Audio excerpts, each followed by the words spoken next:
ভগবত দর্শন যার একবার হয়, জাগতিক জগতের কোনো কিছু তার আর মনে থাকে না, বাহ্যিক জ্ঞান হারিয়ে যায়।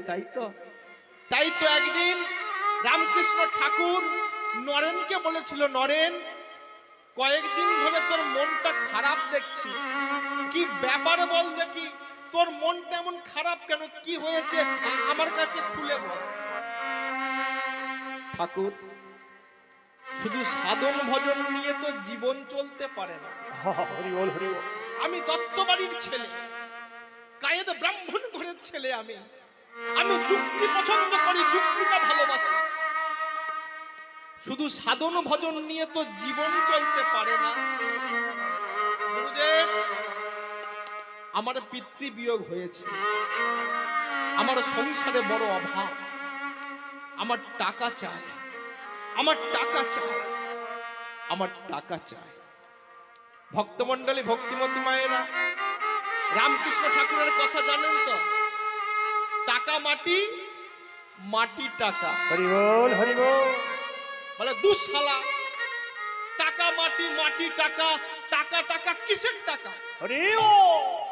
বলে শুনুন, ওসব ভাবের কথা ছাড়ুন, আমার টাকার দরকার, আমার টাকা চাই, আমাকে টাকা দিন। রামকৃষ্ণ ঠাকুর নরেনের একটা কান ধরে বলে, হতচ্ছাড়া, হ্যাঁ রে, টাকা কি আমার কাছে আছে? তোর যা কিছু চাইবার তুই মায়ের কাছে গিয়ে চা। বলে ঠাকুর, আমার পিতৃবিয়োগ হয়েছে, আমার সংসারে বড় অভাব, আমার দুঃখের কথা আমি আপনাকে জানাতে এসেছি, আর আপনি আমার সঙ্গে মস্করা করছেন। আপনার ওই মন্দিরের পাথরের প্রতিমা, ওই প্রতিমার কাছে টাকা চাইলে ওই পাথরের প্রতিমা কোনোদিন টাকা দেবে? কানটা ধরে বলছে, হ্যাঁ রে, বিশ্বাস নেই তো? তুই আমার বেটা হয়ে, আমার সন্তান হয়ে তুই মাকে অবিশ্বাস করিস?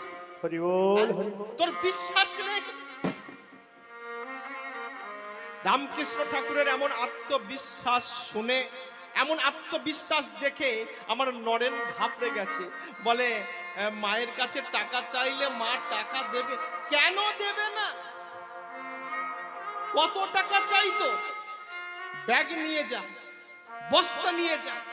ওরে, আমার মা হলো জগৎ জননী, আমার মার কাছে কাই মনোবাক্যে যে যা চায় আমার মা তাকে তাই দেয়।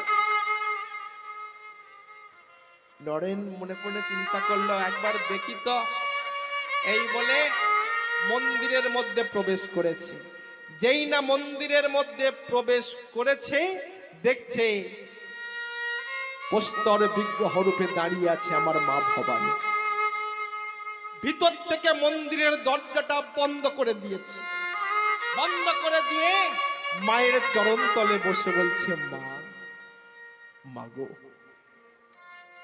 আমার পাগলা ঠাকুর রামকৃষ্ণ বলল তোর কাছে যা চাই তাই নাকি পাওয়া যায়। মা, আজ আমি তোর কাছে চাইতে এসেছি। মা, আজ আমি তোর কাছে চাইতে এসেছি।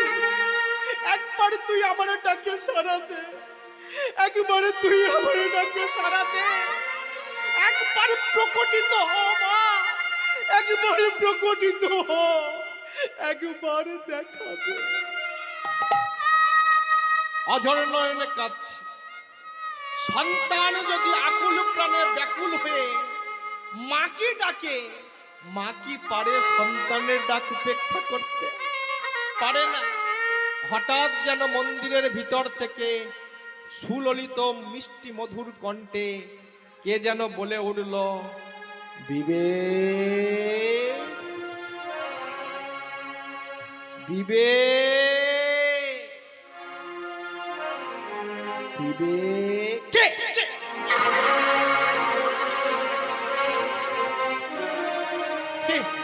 কে কে কে এমন করে আমায় নাম ধরে ডাকছো? কে কে কে তুমি? বিবেক, আমি বিবেক। আমি? কে তুমি? আমি মা ভবানী। মা, কোথায় তুমি? আমি তো তোমাকে দেখতে পাচ্ছি না, কোথায় তুমি? বোকা ছেলে, এই তো আমি, এই তো আমি। মা, মা, তুমি তুমি কথা বলছো মা? তুমি কথা বলছো মা? তুমি কথা বলছো? তুমি কথা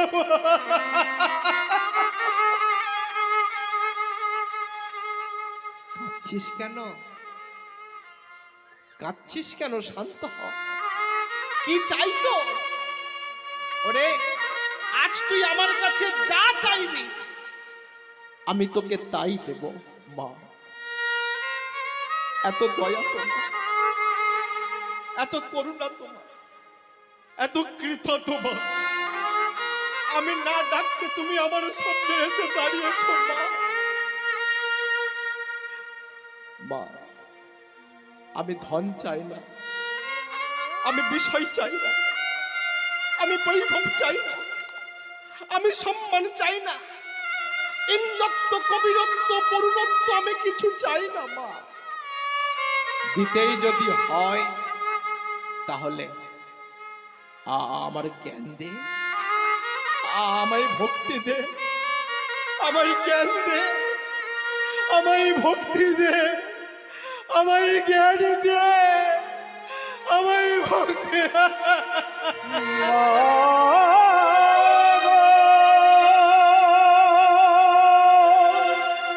ও গো মা, আমার মা গো।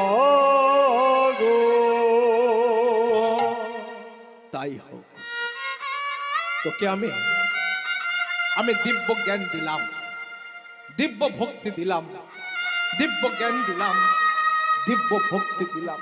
মা, কোথায় গেলি মা? কোথায় গেলি? আরেকবার দেখা দে মা, আরেকবার দেখা দে, আরেকবার দেখা দে। চোখের জল মুছতে মুছতে যেই না মন্দিরের দরজাটা খুলেছে, দেখছে পাগলা ঠাকুর শ্রী রামকৃষ্ণ দাঁড়িয়ে আছে। কিরে শালা, মা টাকা দেয়নি? তুই তো টাকা চাইতে মায়ের কাছে গিয়েছিলি, টাকা কই তো? ঠাকুর, আমি টাকা চাইতে পারিনি ঠাকুর, আমি টাকা চাইতে পারিনি। তবে তুই কি চেয়েছিস? এ নরেন, তুই আমার মার কাছে কি চাইলি? এ নরেন বল না, আমার মার কাছে তুই কি চাইলি?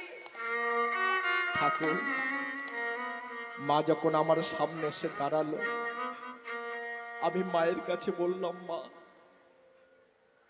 আমি ধন চাই না, আমি সম্মান চাই না, ইন্দত্ব, কবিরত্ব, মরুণত্ব আমি চাই না।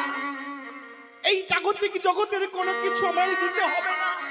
দিতেই যদি হয় তাহলে আমাকে জ্ঞান দে, আমায় ভক্তি দে, আমায় জ্ঞান দে, আমায় ভক্তি দে। সেদিনই রামকৃষ্ণ ঠাকুর নরেনকে বুকে জড়িয়ে ধরেছিল। এই তো আমার বাপের বেটার মতো বেটা, এই তো তোর চৈতন্য হয়েছে।